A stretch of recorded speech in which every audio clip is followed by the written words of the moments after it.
Que bonitas definicións. Iniciamos xa este festival musical cunha homenaxe á auga, os mares e a inmensa variedade de seres vivos que habitan felices os fondos mariños. Adiante, pequeniños, a flotar libremente debaixo do mar.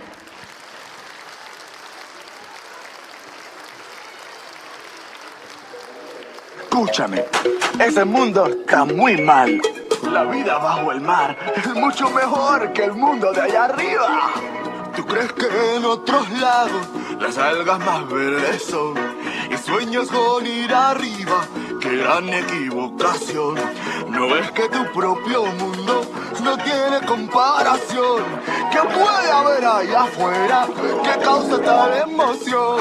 Bajo el mar, bajo el mar, vives contenta siendo sirena, eres feliz. Sé que trabajan sin parar y bajo el sol para variar, mientras nosotros siempre flotamos bajo el mar. Los peces son muy felices, aquí tienen libertad. Los peces allá están tristes, sus casas son de cristal.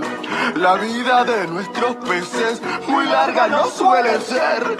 Si al dueño le apetece, a mí me van a comer. bajo el mar, bajo el mar. Nadie nos fríe ni nos cocina en un sartén.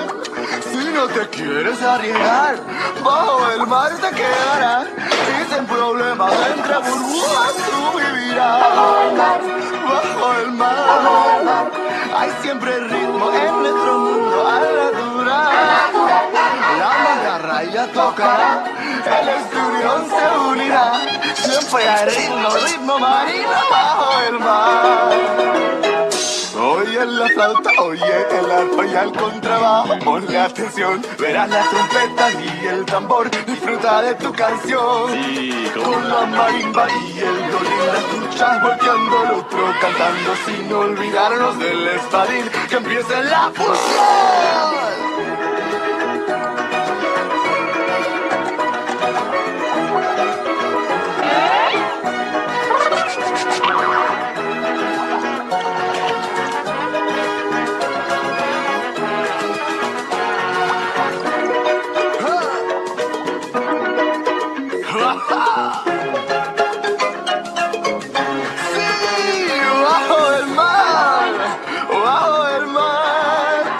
Hay bailarines, son las sardinas, ven a bailar. ¿Para qué quieres explorar si nuestra banda va a tocar? Hay castañuelas, son las almejas bajo el mar. Y las babosas son tergocos.